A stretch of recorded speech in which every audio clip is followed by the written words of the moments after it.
Bayangkan ini. Tahun 1997, kamu punya tabungan 100 juta rupiah. Kalau ditukar ke dolar, nilainya sekitar 40.000 dolar Amerika. Cukup untuk membeli rumah, membiayai kuliah anak, atau modal usaha seumur hidup. 11 bulan kemudian, tabungan itu masih 100 juta rupiah. Jumlahnya tidak berkurang 1 sen pun. Tapi nilainya tinggal 6.000 dolar. 85% kekayaanmu menguap. Padahal kamu tidak melakukan kesalahan apapun. Inilah yang dialami jutaan orang Indonesia pada krisis moneter 1998. Krisis yang menghancurkan bank-bank raksasa, melenyapkan jutaan pekerjaan, dan menjatuhkan penguasa yang sudah 3 dekade lebih memerintah. Tapi di balik cerita yang sering kamu dengar, ada satu angka gelap yang jarang dibahas. Uang ratusan triliun rupiah yang mengalir diam-diam di tengah kekacauan, dan sebagian besar tidak pernah kembali. Kita akan bongkar angka itu di tengah video ini. Tapi pertama, kita harus mundur ke masa ketika Indonesia justru sedang berada di puncak. Pertengahan tahun 90-an, Indonesia adalah bintang Asia. Ekonomi tumbuh sekitar 7% setiap tahun, selama hampir 3 dekade tanpa henti. Bank Dunia menyebut Indonesia sebagai bagian dari keajaiban Asia Timur. Media internasional menjulukinya salah satu macan Asia. Gedung-gedung pencakar langit bermunculan di Jakarta. Jalan tol dibangun kemana-mana. Dan untuk pertama kalinya, puluhan juta orang naik kelas menjadi kelas menengah baru. Kurs rupiah saat itu stabil dan bisa ditebak. Sekitar 2.450 rupiah per 1 dolar Amerika. Bank Indonesia menjaga rupiah dalam rentang yang sempit dan hanya membiarkannya melemah pelan-pelan sekitar 4% per tahun. Stabilitas ini membuat semua orang merasa aman. Pengusaha berani berutang. Investor asing berani masuk. Uang mengalir deras ke Indonesia dari seluruh dunia. Kelas menengah baru menikmati hidup yang tidak pernah dibayangkan orang tua mereka. Mal-mal baru dibuka. Mobil dan motor memenuhi jalanan. Anak-anak dikirim kuliah ke luar negeri. Semua orang percaya besok akan selalu lebih baik dari hari ini. Dan selama 30 tahun, keyakinan itu selalu terbukti benar. Tidak ada yang menyangka bahwa fondasi di bawah semua kemewahan ini sebenarnya sudah retak. Retakan pertama, utang dolar. Karena kurs rupiah terasa stabil, perusahaan-perusahaan Indonesia meminjam dolar besar-besaran dari bank asing. Logikanya sederhana. Bunga pinjaman dolar jauh lebih murah daripada bunga rupiah. Dan selama kurs stabil, cicilannya ringan. Menjelang krisis, utang luar negeri swasta Indonesia menumpuk hingga puluhan miliar dolar. Dan sebagian besar berjangka pendek, artinya harus segera dibayar atau diperpanjang. Yang lebih berbahaya, sebagian besar utang dolar itu tidak dilindungi. Perusahaan tidak membeli asuransi kurs karena dianggap buang-buang uang. Untuk apa membayar perlindungan kalau rupiah tidak pernah jatuh? Ini seperti tinggal di lereng gunung berapi yang sudah 30 tahun tidak meletus, lalu memutuskan tidak perlu asuransi rumah. Selama gunung itu tidur, kamu terlihat cerdas. Sampai gunung itu bangun. Retakan kedua, perbankan yang rapuh. Di akhir era 80-an, aturan mendirikan bank dilonggarkan. Hasilnya, bank bermunculan di mana-mana. Banyak di antaranya dimiliki konglomerat dan digunakan seperti dompet pribadi. Bank menyalurkan kredit ke perusahaan milik grup sendiri, ke proyek properti spekulatif, ke bisnis kroni. Analisis risiko sering kalah oleh koneksi. Kredit macet menumpuk di balik laporan keuangan yang terlihat sehat. Retakan ketiga, dan yang paling dalam, korupsi kolusi dan nepotisme. Proyek-proyek besar jatuh ke lingkaran keluarga dan orang dekat penguasa. Monopoli dibagikan seperti hadiah. Investor asing tahu ini, tapi mereka tetap masuk, karena selama ekonomi tumbuh, semua orang untung. Kepercayaan pada Indonesia bukan dibangun di atas sistem yang kuat, tapi di atas asumsi bahwa pertumbuhan tidak akan pernah berhenti. Jadi beginilah posisi Indonesia di awal tahun 97. Ekonomi terlihat perkasa dari luar. Tapi di dalamnya, perusahaan penuh utang dolar tanpa perlindungan, bank penuh kredit macet yang disembunyikan, dan sistem yang digerogoti korupsi. Yang dibutuhkan hanyalah satu guncangan dari luar. Dan guncangan itu datang, bukan dari Jakarta, tapi dari negara tetangga, 2.300 km jauhnya. Bangkok, 2 Juli 1997. Setelah berbulan-bulan diserang spekulan mata uang, pemerintah Thailand menyerah. Mereka melepas patokan baht terhadap dolar Amerika. Hari itu juga, baht langsung anjlok. Investor yang tadinya memuja Asia mendadak sadar, negara-negara ini punya masalah yang sama. Utang dolar menumpuk, perbankan rapuh, dan properti yang harganya sudah tidak masuk akal. Maka dimulailah efek domino yang oleh para ekonom disebut contagion atau penularan. Dalam hitungan minggu, kepanikan menjalar dari Thailand ke Filipina, Malaysia, lalu Korea Selatan. Investor global menarik uang mereka dari seluruh Asia secepat mungkin. Mereka tidak lagi bertanya negara mana yang sehat dan mana yang sakit. Mereka menjual semuanya. Dan mata uang negara-negara Asia berjatuhan satu persatu, seperti kartu domino. Awalnya, Indonesia terlihat tenang. Banyak analis justru bilang Indonesia paling siap menghadapi badai ini. Cadangan devisa cukup besar, ekspor beragam, dan pemerintah dianggap berpengalaman. Tapi di pasar uang, tekanan terus menumpuk. Spekulan mulai menguji rupiah, menjualnya dalam jumlah besar untuk melihat seberapa kuat Bank Indonesia bertahan. Setiap hari, Bank Indonesia harus membakar cadangan devisa untuk menahan kurs. 14 Agustus 97. 6 minggu setelah Thailand jatuh, Bank Indonesia mengambil keputusan bersejarah.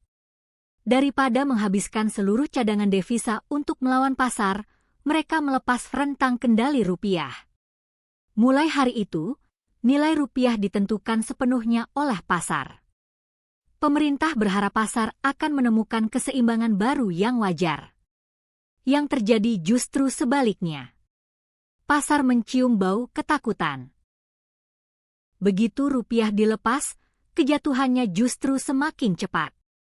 Dari sekitar 2.600, rupiah merosot ke 3.000, lalu menembus level yang tadinya dianggap mustahil. Dan disinilah lingkaran setan dimulai. Ingat utang dolar perusahaan yang tidak dilindungi tadi? Setiap rupiah melemah, beban utang mereka membengkak. Perusahaan panik memborong dolar untuk membayar utang. Dan aksi borong dolar itu membuat rupiah semakin jatuh lagi. Oktober 97, pemerintah akhirnya mengakui keadaan sudah di luar kendali. Indonesia resmi meminta bantuan Dana Moneter Internasional, IMF. Paket penyelamatan yang disiapkan bersama Bank Dunia dan negara-negara donor mencapai sekitar 43 miliar dolar. Salah satu paket penyelamatan terbesar dalam sejarah saat itu. Tapi uang sebesar itu tidak datang gratis. IMF membawa daftar syarat yang panjang. Salah satu syarat pertama IMF terdengar masuk akal di atas kertas. Bersihkan perbankan. Bank yang sudah tidak tertolong harus ditutup. Maka pada 1 November 97, pemerintah mengumumkan pencabutan izin 16 bank swasta. Tujuannya memulihkan kepercayaan, membuang yang busuk agar yang sehat selamat. Hasilnya justru bencana yang lebih besar. Masalahnya, saat itu Indonesia belum punya penjaminan simpanan. Ketika 16 bank ditutup, jutaan nasabah di bank-bank lain bertanya, apakah bank saya berikutnya? Tidak ada yang bisa menjawab. Maka orang-orang berbondong-bondong menarik uang mereka. Antrean mengular di depan bank-bank di seluruh negeri. Inilah bank run, mimpi terburuk setiap sistem keuangan. Bank yang sebenarnya sehat pun bisa mati kalau semua nasabahnya menarik uang bersamaan. Bank-bank mulai kehabisan uang tunai. Dan disinilah kita sampai pada angka gelap yang aku janjikan di awal video. Untuk mencegah perbankan runtuh total, Bank Indonesia membuka keran pinjaman darurat bagi bank-bank yang sekarat. Namanya Bantuan Likuiditas Bank Indonesia, disingkat BLBI, niatnya menyelamatkan sistem. Kenyataannya, menjadi salah satu skandal keuangan terbesar dalam sejarah Indonesia. Total dana yang digelontorkan lewat skema ini mencapai sekitar 144 triliun rupiah. Angka yang sulit dibayangkan pada masa itu. Dan menurut audit Badan Pemeriksa Keuangan kemudian, sebagian sangat besar dari dana itu diselewengkan. Ada yang dipakai pemiliknya untuk membeli dolar, yang justru semakin menjatuhkan rupiah.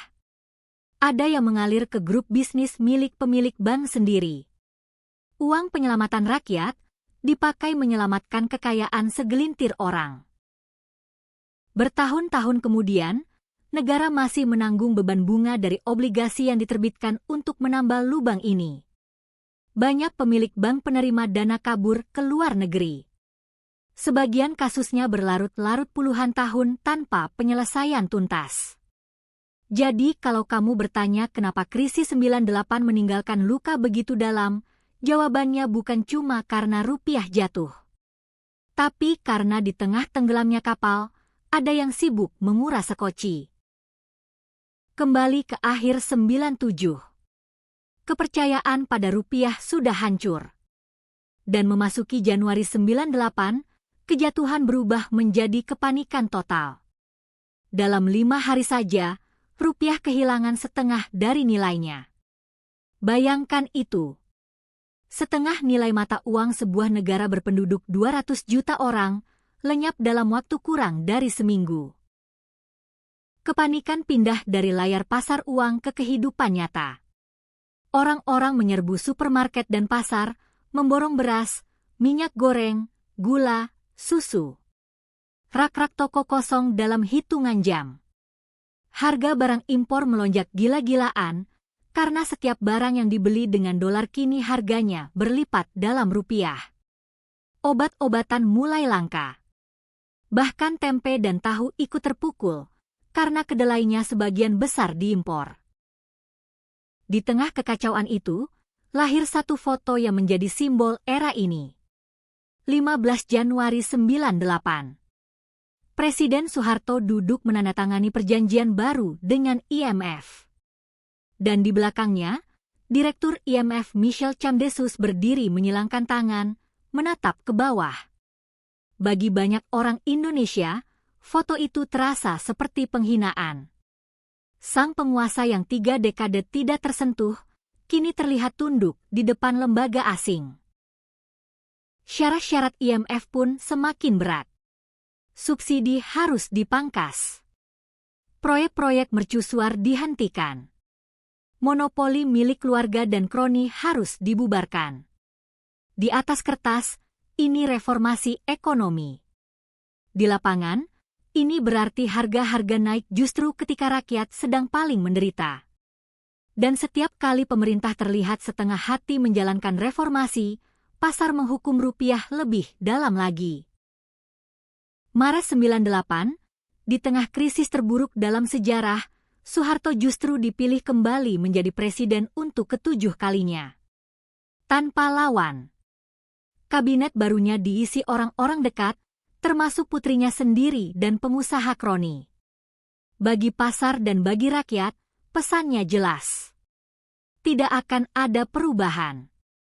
Dan bagi jutaan orang yang hidupnya hancur, kesabaran sudah sampai di ujung. Mahasiswa mulai bergerak. Dari kampus ke kampus, demonstrasi menyala di seluruh negeri. Tuntutannya satu kata, reformasi. Turunkan harga, berantas korupsi, dan ganti pemimpin. Pemerintah mencoba meredam. Tapi ekonomi yang hancur adalah bahan bakar yang tidak bisa dipadamkan. Ketika harga bahan bakar dinaikkan lagi di awal Mei, kemarahan meledak jadi gelombang yang tidak terbendung. 12 Mei 98. Di Universitas Trisakti Jakarta, aparat menembaki demonstrasi mahasiswa. 4 mahasiswa tewas. Mereka pulang ke kampus bukan sebagai demonstran, tapi sebagai martir. Kemarahan yang tadinya soal harga sembako dan dolar berubah menjadi duka dan amarah nasional. Keesokan harinya, Jakarta terbakar. 13-15 Mei, kerusuhan meledak di Jakarta dan sejumlah kota lain. Toko-toko dijarah dan dibakar. Kekerasan brutal menyasar warga, dan komunitas Tionghoa menjadi korban yang paling parah. Dalam 3 hari, lebih dari 1.000 orang tewas, sebagian besar terjebak dalam gedung-gedung yang terbakar. Ini salah satu babak paling kelam dalam sejarah modern Indonesia. Ekonomi Jakarta lumpuh total.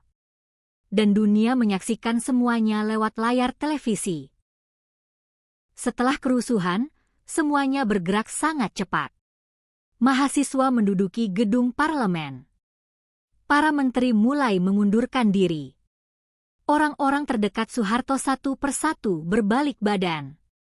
Tokoh-tokoh yang dulu tunduk kini terang-terangan memintanya mundur.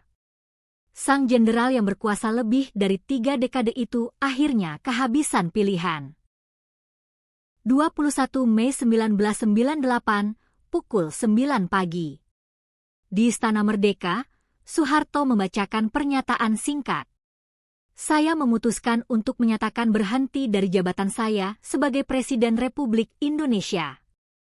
32 tahun kekuasaan berakhir dalam pidato beberapa menit. Wakil Presiden B.J. Habibie mengambil alih.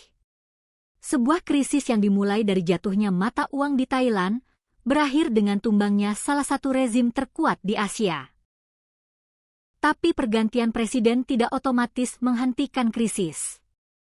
Justru pertengahan 98 adalah titik terendahnya. Juni 98, rupiah menembus 16.000 per dolar. Bandingkan dengan 2.450 setahun sebelumnya. Nilai rupiah tinggal 1/6. Tidak ada mata uang Asia lain yang jatuh sedalam ini dalam krisis ini. Angka-angka tahun 98 sampai sekarang masih bikin merinding. Inflasi melonjak sekitar 77% dalam setahun. Artinya harga-harga rata-rata hampir 2 kali lipat. Ekonomi berkontraksi 13,1%, kemunduran terparah dalam sejarah Indonesia modern. Sebagai perbandingan, krisis 2008 yang mengguncang dunia hanya membuat ekonomi Amerika menyusut kurang dari 3%. Di balik setiap angka itu ada manusia. Jutaan orang kehilangan pekerjaan ketika pabrik-pabrik dan proyek konstruksi berhenti. Jumlah penduduk miskin melonjak drastis. Anak-anak ditarik dari sekolah karena orang tuanya tidak lagi sanggup membayar. Sarjana baru lulus menganggur. Karyawan kantoran beralih jadi pedagang kaki lima. Satu generasi kelas menengah yang butuh 30 tahun untuk dibangun, terpukul mundur hanya dalam 1 tahun. Krisis ini juga mengubah cara orang Indonesia memandang uang. Generasi yang mengalami 98 tumbuh dengan luka yang sama. Jangan percaya penuh pada bank.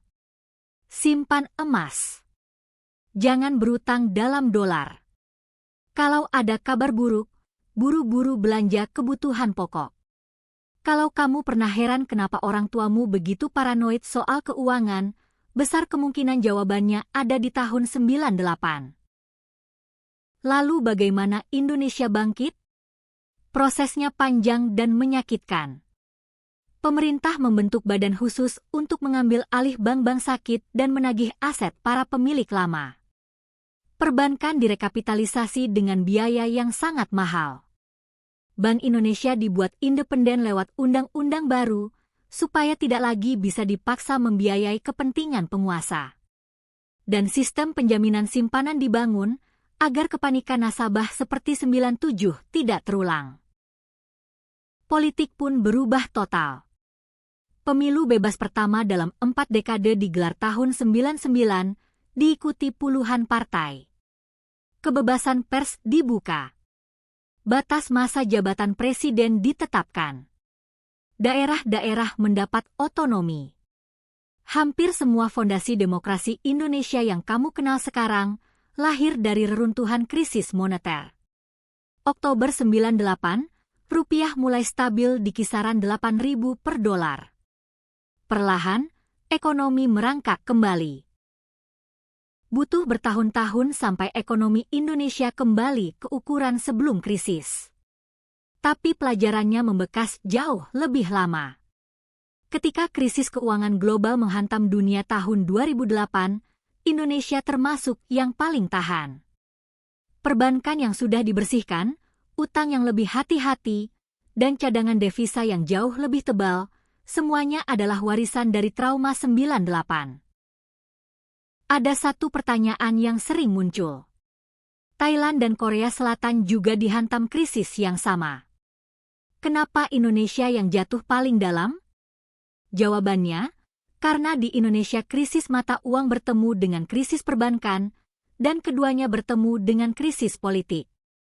Korea punya lembaga yang lebih kuat dan pemerintahan yang bisa berganti lewat pemilu. Di Indonesia, seluruh sistem bertumpu pada satu orang. Ketika kepercayaan pada orang itu runtuh, tidak ada jaring pengaman di bawahnya. Krisis ekonomi berubah menjadi keruntuhan total. Dan ini bukan cuma pelajaran sejarah.